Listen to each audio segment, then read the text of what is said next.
नमस्कार, YouTube channel में आप सभी का स्वागत है। ऑर्गेनिक केमिस्ट्री बीएससी पार्ट प्रथम unit first mechanism of organic reactions video series के क्रम में आज हम methods for determination of reaction mechanism contents के साथ उपस्थित हैं। इससे पूर्ववर्ती वीडियोज़ में हमने मैकेनिज्म विभिन्न अभिक्रियाओं की क्रियाविधि समझने का प्रयास किया, types of reactions, electrophile, nucleophiles आदि के बारे में जाना। तो आज हमारा कंटेंट है अभिक्रिया की क्रियाविधि ज्ञात करने की विधियाँ। इसमें प्रथम है प्रोडक्ट एनालिसिस। वैसे तो अभिक्रिया की क्रियाविधि ज्ञात करने की कई विधियाँ हैं, जैसे प्रोडक्ट एनालिसिस है, स्टडी ऑफ इंटरमीडिएट्स है, आइसोटोपिक इफेक्ट है, स्टीरियो केमिकल जो स्टडी है और काइनेटिक स्टडी है। इसके आधार पर हम विभिन्न प्रकार की अभिक्रियाओं की मैकेनिज्म्स की अनुमान लगा सकते हैं कि जो उक्त अभिक्रिया हैं वो किस मैकेनिज्म से प्रोसीड हो रही है। तो इस कंटेंट्स के साथ शुरू करते हैं प्रोडक्ट एनालिसिस। तो ये जो प्रोडक्ट एनालिसिस है, हम प्रोडक्ट को देख करके हम ये अनुमान लगा सकते हैं कि उक्त अभिक्रिया किस क्रियाविधि से संपन्न हुई है। तो एक एग्जांपल्स है, जब ये हेलोबेंजीन है, हेलोबेंजीन्स की लिक्विड NH3 और NaNH2 के साथ रिएक्शंस करवा रहे हैं, तो हमें यहाँ पैरा पोजिशंस पे ये क्लोरीन है, आप देख सकते हैं पैरा पोजिशन पे। तो ये प्रतिस्थापन अभिक्रिया में हमें यदि प्रोडक्ट मिलना है तो पैरा प्रोडक्ट है वो मेजर अमाउंट में मिलना चाहिए, और लेकिन इसके विपरीत हमें अनएक्सपेक्टेड जो रिजल्ट मिल रहे हैं, मेटा प्रोडक्ट है वो मेजर अमाउंट में मिल रहा है जो अनएक्सपेक्टेड है। तो इस जो अनएक्सपेक्टेड प्रोडक्ट हमें मेटा प्रोडक्ट प्राप्त हुआ है, इस प्रोडक्ट को देख करके हम ये अनुमान लगा सकते हैं कि ये जो रिएक्शंस हैं वो बेंजाइन फॉर्मेशन मैकेनिज्म के माध्यम से संपन्न हुई है। तो due to formation of unexpected meta products it is possible only through benzyne formation mechanisms. तो इस क्रिया की क्रियाविधि हमें इस प्रोडक्ट से मिली है, जानकारी इस प्रोडक्ट के आधार पर हम इसको अनुमान लगाया है। तो बेंजाइन फॉर्मेशन मैकेनिज्म्स देखते हैं क्या है।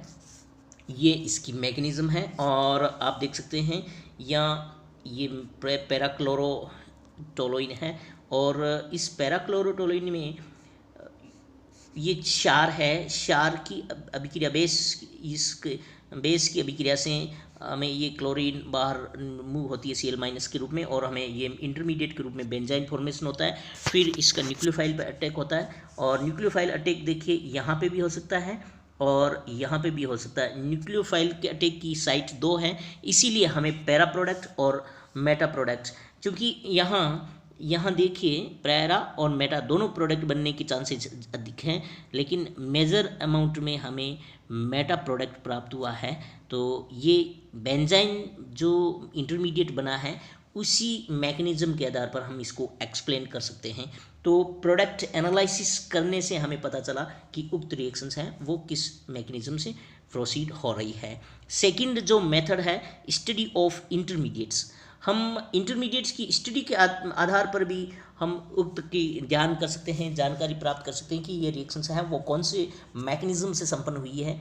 तो इसके लिए भी हम, जैसे कोई एक रिएक्शंस है हॉफमान हाइपोब्रोमाइड रिएक्शंस हैं, उसमें हम इंटरमीडिएट जो भी बने हैं, एन ब्रोमो एमाइड बना है या एनाइन बना है या आइसोसाइनेट जो इंटरमीडिएट बने हैं, उनकी स्टडी करके हम उचित पाथ का पता लगा सकते हैं, अनुमान लगा सकते हैं कि उक्त जो रिएक्शंस हैं वो किस मैकेनिज्म से संपन्न हुई है। तो आप देख सकते हैं ये हॉफमान हाइपोब्रोमाइड अभिक्रिया है, और ये इस हॉफमान हाइपोब्रोमाइड में ये एमाइड ग्रुप है वो किस में कन्वर्ट हो रहा है, प्राथमिक एमीन ग्रुप में कन्वर्ट हो रहा है, एमाइड कन्वर्टेड इनटू एमीन। तो इससे हम ये अनुमान लगा सकते हैं कि इस रिएक्शंस में इंटरमीडिएट क्या क्या बन रहे हैं। इंटरमीडिएट बनने के आधार पर हम इस रिएक्शंस की पाथ का अनुमान लगा सकते हैं, और आप देख सकते हैं इसकी मैकेनिज्म्स। यहाँ ये जो एमाइड है Br2 के साथ रिएक्शंस करके एन ब्रोमो एसिटामाइड का निर्माण हुआ है, और एन ब्रोमो एसिटामाइड से HBr बाहर निकला है और एसिटिल नाइट्रीन का निर्माण हुआ है, और एसिटिल नाइट्रीन से मैथिल शिफ्ट होकर के यहाँ देखिए ये मैथिल शिफ्ट हुआ है यहाँ, और मेथिल आइसोसाइनेट का निर्माण हुआ है, और क्षार की अभिक्रिया के द्वारा हमें प्राथमिक एमीन प्राप्त हुआ है। तो ये रिएक्शंस का पाथ हमें इस इंटरमीडिएट स्टडी से प्राप्त हुआ है। तो ये भी एक मेथड है, मध्यवर्ती का अध्ययन करके हम किसी भी अभिक्रिया की मैकेनिज्म्स के बारे में अनुमान लगा सकते हैं। थर्ड जो मेथड है वो है आइसोटोपिक इफेक्ट। आइसोटोपिक इफेक्ट में भी हम ये देख सकते हैं कि कई बार ये जानकारी अत्यंत महत्वपूर्ण और उपयोगी होती है कि किसी पद विशेष में, विशेषकर वेग निर्धारक पद में कौन सा बंध टूटा है या नहीं टूटा है। जैसे नाइट्रेशंस हैं बेंजीन का, तो उस बेंजीन के नाइट्रेशंस में हम वेग निर्धारक पद में जहाँ हम इस पर्टिकुलर जिस बंद का जो ब्रेक हो रहा है उसका अध्ययन कर रहे हैं, तो उस बंद में हम यदि जैसे हाइड्रोजन बंद टूट रहा है या हाइड्रोजन परमाणु टूट रहा है, तो हाइड्रोजन को रिप्लेस कर दिया ड्यूटेरियम से, और फिर हमने उसकी काइनेटिक्स पे देखा। तो उस काइनेटिक्स में यदि ये स्लो स्टेप में हो रहा है तो काइनेटिक्स के जो वेग, अभिक्रिया का वेग है kh/kd, उसका मान है वो 1 होगा यदि फास्ट स्टेप में बंद टूट रहा है, और यदि मंद स्टेप में बंद टूट रहा है तो उस अभी के का मान है kh/kd की जो रेशियो है उसका मान या तो 1 से अधिक होगा या 1 से कम होगा। तो इसके आधार पर हम अनुमान लगा सकते हैं कि कौन सा पद स्लो है और कौन सा पद फास्ट है। तो समस्थानिक के माध्यम से हम एक और अनुमान लगा सकते हैं, जैसे एस्टर के सारी जल अपघटन में हम ये पता लगा सकते हैं कि जो एस्टर है उसका जल अपघटन हुआ है तो इसमें CO ये बॉन्ड ब्रेक हुआ है या COOR वाला ये बॉन्ड ब्रेक हुआ है।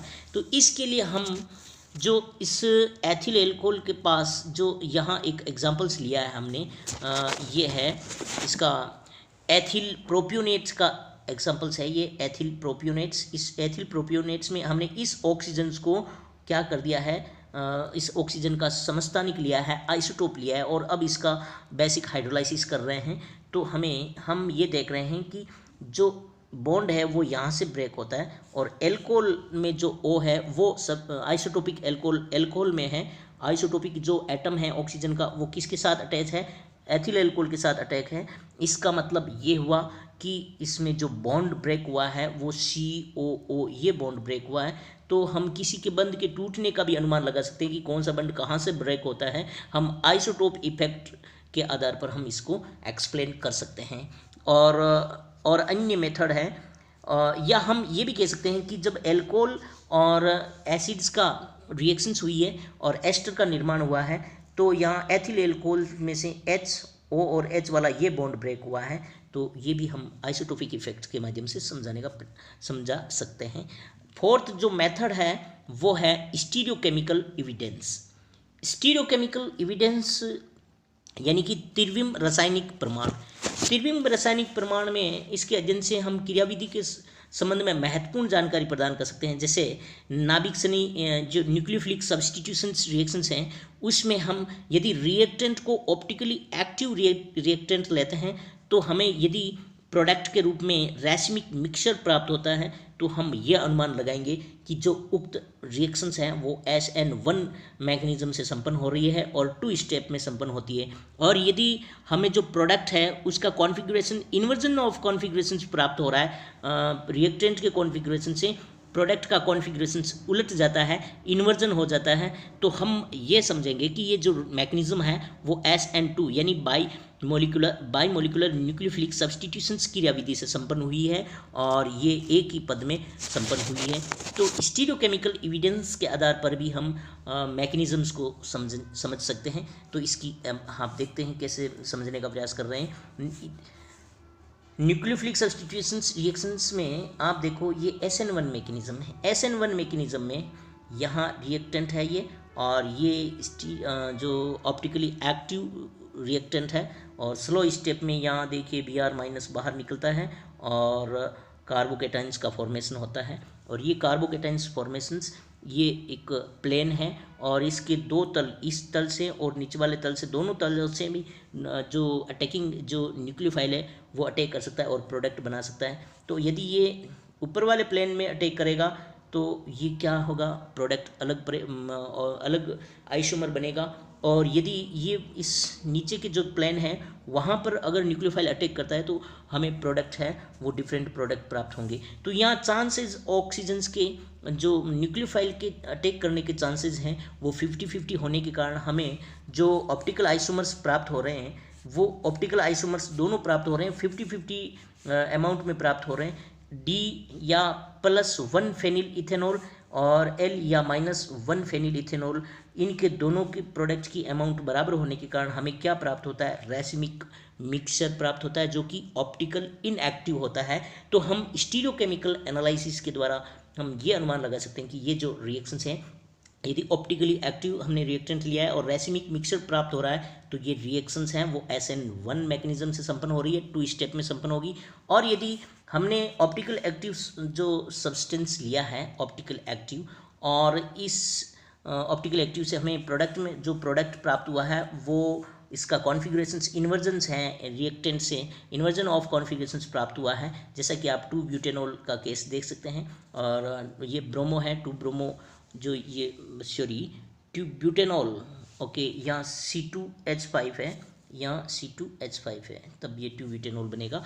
तो यहाँ देख सकते हैं आप ये C2H5 है, यहाँ देख सकते हैं आप ये ऑक्स जो न्यूक्लियोफाइल है इस कार्बन पे अटैक करता है, और यहाँ इसकी ट्रांजिशन स्टेट में ऑक्सीजन्स और कार्बन के साथ जो हाइड्रोक्सिल समूह है वो न तो कम्प्लीटली बॉन्डेड है और न ही इनसे विलग्न है, आइसोलेट है। और इसी प्रकार ब्रोमीन है वो कार्बन से न तो अधिक टूटा हुआ बॉन्ड है न ही जुड़ा हुआ है इस ट्रांजिशन स्टेट में। और अंत में जब ये Br- बाहर निकलता है तो इसका जो कॉन्फ़िगरेशन है वो इन्वर्जन हो जाता है, और ये 1 स्टेप प्रोसेस है। तो हम यही कहेंगे कि यदि प्रोडक्ट का जो कॉन्फ़िगरेशन उलट जाता है या इन्वर्जन ऑफ कॉन्फ़िगरेशंस प्राप्त होता है, तो जो कि हम तिरविम रसायन इस एविडेंस के आधार पर पता लगाते हैं, तो हम ये कहेंगे कि SN2 मैकेनिज़म्स के द्वारा ये रिएक्शन संपन्न हुई है।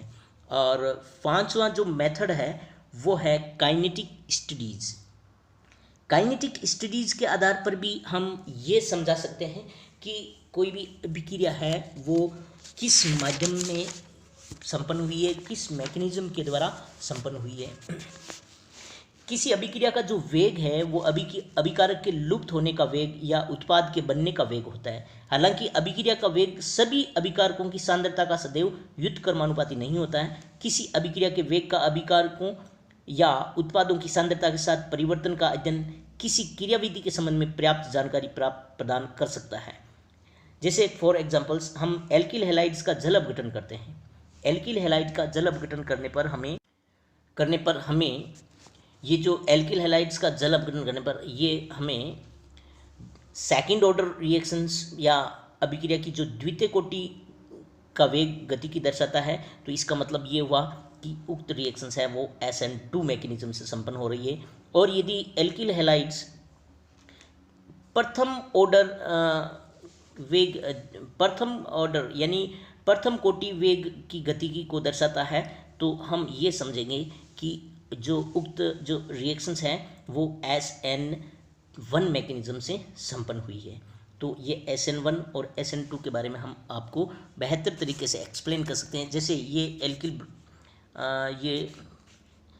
हेलो एल्केन है और NaOH के साथ हम अध्ययन कर रहे हैं, एल्किल हैलाइड्स है और NaOH के साथ, तो यहाँ CH3 और NaBr ये रिएक्शंस हैं वो सेकंड ऑर्डर काइनेटिक्स को प्रदर्शित कर रही है। सेकंड ऑर्डर काइनेटिक्स को प्रदर्शित कर रही है, इसका मतलब जो उक्त रिएक्शंस हैं वो SN2 मैकेनिज्म से संपन्न हो रही है। और SN2 मैकेनिज्म्स में यहाँ देख सकते हैं -D CH3Br dt और बराबर K B CH3Br और कंसंट्रेशन ऑफ NaOH, यानी कि जो अभिक्रिया का वेग है वो दो अभिकारकों की सांद्रता पर निर्भर कर रहा है। इसका मतलब ये अभिक्रिया है वो सेकंड ऑर्डर काइनेटिक्स को फॉलो कर रही है, और सेकंड ऑर्डर काइनेटिक्स को फॉलो करने वाली अभिक्रियाएं कौन सी मैकेनिज्म से संपन्न होती है, SN2 मैकेनिज्म से संपन्न होती है। तो इस प्रकार हम गतिकी अध्ययन से हम रिएक्शंस की मैकेनिज्म्स का अनुमान लगा सकते हैं। और यदि यहाँ एल्किल हैलाइड है ये, और इस एल्किल हैलाइड में यहाँ देख सकते हैं आप एल्किल हैलाइड है और इसकी जो प्रथम कोटि की काइनेटिक्स को प्रदर्शित कर रहा है, यानी कि इसकी जो गतिकी है वो फर्स्ट ऑर्डर काइनेटिक्स को शो कर रही है। प्रथम कोटि अभिक्रिया है ये, तो हम ये समझेंगे कि उक्त रिएक्शंस जो SN1 मैकेनिज्म से संपन्न हो रही है। SN1 मैकेनिज्म्स में संपन्न होने का कारण ये है क्योंकि ये अभिक्रिया फर्स्ट ऑर्डर काइनेटिक्स को प्रदर्शित कर रही है। और फर्स्ट ऑर्डर काइनेटिक्स का हम इस प्रकार अनुमान लगा सकते हैं कि इसका जो वेग, जो वेलोसिटी कांस्टेंट है या अभिक्रिया का जो वेग है, रेट ऑफ रिएक्शंस है, वो अभिकारक के प्रथम एक ही अभिकारक की सांद्रता पर निर्भर करता है। इसीलिए ये प्रथम ऑर्डर की रिएक्शंस है और प्रथम ऑर्डर की रिएक्शंस है, फर्स्ट ऑर्डर रिएक्शंस हैं, वो क्या कहलाती है, वो SN1 मैकेनिज्म से संपन्न होने वाली रिएक्शंस होती हैं। तो इस प्रकार हमने अभिक्रिया के जो मैकेनिज्म को विभिन्न विधियों के माध्यम से हमने समझने का प्रयास किया है। किसी एक विधि के द्वारा हम किसी अभिक्रिया की मैकेनिज्म को नहीं समझ सकते हैं। हमने इन सभी मेथड्स के द्वारा हम लगभग अभिक्रियाओं के मैकेनिज्म का अनुमान लगा सकते हैं। तो आज के लिए इतना ही। ये जो